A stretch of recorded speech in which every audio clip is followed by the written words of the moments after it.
بسم اللہ الرحمن الرحیم۔ یہ صبر بہت صاحب کا یہ فریب دیکھیں، بلکہ ان کے جیسے جتنے بھی مشرکین ہیں جو قبروں کے پجاری ہیں، یہ سب کا یہی فریب ہے، یہ ایک ہی کہانی انہوں نے گھڑ کے رکھی ہوئی ہے۔ پر ہم جو کہتے ہیں نا کہ فلاں مدد کرتا ہے، فلاں کرتا ہے، جیسے نبی کرتے ہیں، فرشتے کرتے ہیں، علی کرتے ہیں، یہ ہم کہتے ہیں، بس اوقات لوگ نا الجھن پیدا کرتے ہیں، نہیں یہ شرک ہو جائے گا۔ میں نے کہا فرق یہ ہے کہ جب آپ کسی کو مددگار کہہ رہے ہیں، کیا خدا سمجھ کے کہہ رہے ہیں؟ کہا جی نہیں۔ تو میں نے کہا پھر شرک کاہے کا؟ ہم مدد تو بہت، جب مکان بناتے ہیں تو تب بھی ہم دوستوں سے کہتے ہیں یاروں کو 5-7 لاکھ روپیہ دے، تھوڑی جا آسرا کرا۔ یہ آسرا کیسا ہے؟ مدد ہی ہے نا، اور کیا ہے؟ بیٹے بیٹیوں کی شادی رکھ لیتے ہیں تو پھر بھی کہتے ہیں یار کو 5-7 لاکھ روپیہ تھوڑے جا کو 4 مہینے کٹا۔ یہ کیا ہے بتائیے مجھے؟ مدد ہی ہے نا جی، تو یہاں لینا جائز ہے جی تو آپ نے دیکھا یہ کیسے دکھری فریب دے رہے ہیں، ہم زندہ لوگوں سے مدد لے سکتے ہیں، بھائی سے پیسے لے لیے ہیں، تو جب یہ جائز ہے تو پھر کیسے آپ کس کو کس کے ساتھ جوڑ رہے ہو؟ جب ایک بندہ آپ کا اس دنیا میں چلا ہی گیا، اس کا بھی جواب ہے، ابھی اس کا بھی جواب انہوں نے دیا، کہتے ہیں جی جب وہ قبر میں چلے جاتے ہیں تو ان کی پاوریں ڈبل ہو جاتی ہیں۔ اندر کون سی ایسی پاور مشین لگی ہوئی ہے جس نے بابا جی کی پاور جو ہے وہ ڈبل کر دی ہے؟ وہ کہتے ہیں جی دنیا میں وہ کم دیتے ہیں اور وہ جو قبر میں جا کے ان کی پاور جو ہے وہ 2x ہو جاتی ہے، 3x ہو جاتی ہے، 5x ہو جاتی ہے۔ کون سی ایسی اندر فارمولا آپ نے کہاں سے دیکھا وہ فارمولا؟ آپ نے قبر میں جا کے دیکھا یا آپ کو وہ بابا جی نے آ کے خود بتایا ہے کہ بھئی مجھے یہ فارمولا لگ گیا ہے؟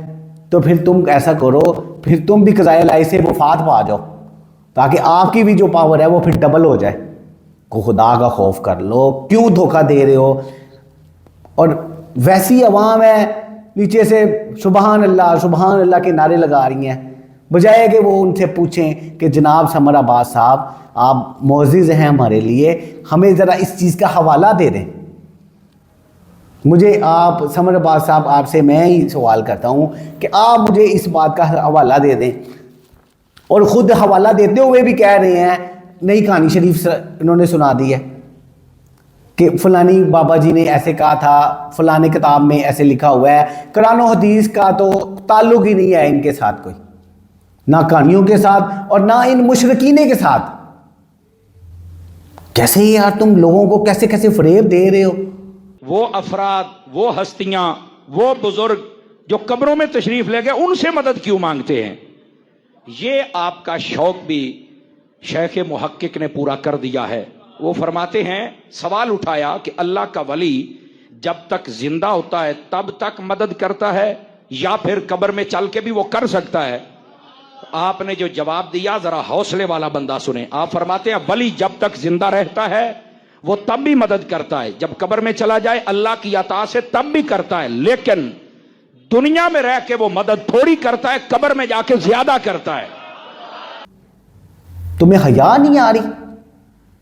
لو جی بابا جی اب آپ کو وہاں پہ قبر میں جا کے وہ آپ کی ڈبل سننے لگ جائیں گے، جبکہ اللہ نے آپ کو کہہ دیا ہے واضح طور پہ سورۃ مائدہ میں، سورۃ نمل میں اور اس طرح کی بے شمار صورتیں ہیں، اللہ نے واضح طور پہ کہہ دیا ہے کہ تم پر حرام ہے اللہ کے سوا کسی اور سے مدد مانگنا۔ اور پھر ایک مثال دیتے ہیں جی وَاسْتَعِینُوا بِالصَّبْرِ وَالصَّلَاةِ، صبر سے نماز سے مدد چاہو۔ وہ آگے بھی تو پڑھو کہ اللہ صبر کرنے والوں کے ساتھ ہے، نماز پڑھنے والوں کے ساتھ ہے۔ مدد اللہ نہیں کرنی ہے، مگر اللہ سے مدد تم نے لینی ہے نماز پڑھ کے۔ صبر کرو، تحمل رکھو۔ اگر تمہیں کوئی پریشانی آ گئی ہے، کوئی مصیبت آ گئی ہے تو صبر کرو، تحمل رکھو، اللہ تمہاری مدد کرے گا۔ اس کا مطلب تم نے یہ کہاں سے گھڑ لیا؟ کون کہہ رہا ہے کہ بھائی المدد یا نماز، المدد یا صبر؟ تم کہتے ہو؟ تم نے کبھی خود ایسے کہا ہو کہ المدد یا صبر، المدد یا نماز؟ بے شک تم ایسے نہیں کہتے، خود بھی تم ایسے نہیں کہتے، تو تم کیوں ان پتہ نہیں بچارے کہوں ان کو میں کیا کہوں جو تمہارے سامنے بیٹھے ہیں، تمہاری ہر بات پہ اندھی تقلید ہے جنہوں نے کی ہوئی ہے، ہر بات میں سبحان اللہ کے نعرے لگائی جا رہے ہیں. تو مجھے بتاؤ کہ تم خود کبھی کسی کیا ہے ایسے المدد یا نماز، المدد یا صبر؟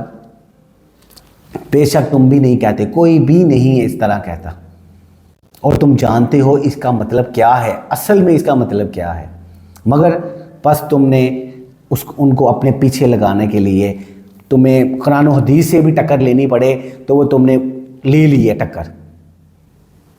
تو انشاءاللہ تو میری دعا ہے کہ ہم اگر اللہ سے مدد مانگتے ہیں، آپ صلی اللہ علیہ وسلم سے جڑے ہوئے ہیں، تو انشاءاللہ ہمارا خاتمہ ایمان پہ ہو، اور میری دعا ہے کہ ہمارا خاتمہ ایمان پہ ہو. کل قیامت والے دن ہم ہمارے پیارے نبی صلی اللہ علیہ وسلم اور ان کے صحابہ کے ساتھ اٹھیں.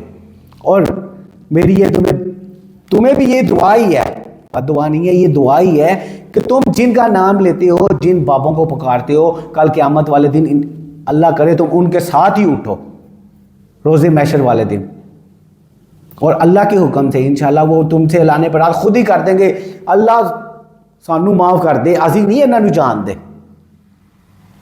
یہ تم واضح، یہ ساری واضح چیزیں لکھی ہوئی ہیں قرآن پاک میں. کبھی تم کوئی مثالیں دے کے، کبھی کسی بابے کی مثال دے کے تم ہمیں گمراہ کرنے کی کوشش کرتے ہو. ہمیں تو انشاءاللہ اللہ کے حکم سے جب ہم قرآن و حدیث کو ہم نے دامن پکڑ لیا ہے قرآن و حدیث کا، تو انشاءاللہ اب ہمیں تم گمراہ نہیں کر سکو گے. مگر یہ جو تم نے لوگ، معصوم لوگ، جاہل لوگ تم نے اپنے پیچھے لگائے ہوئے ہیں، ان کا بھی وبال تمہارے ساتھ ہی جائے گا.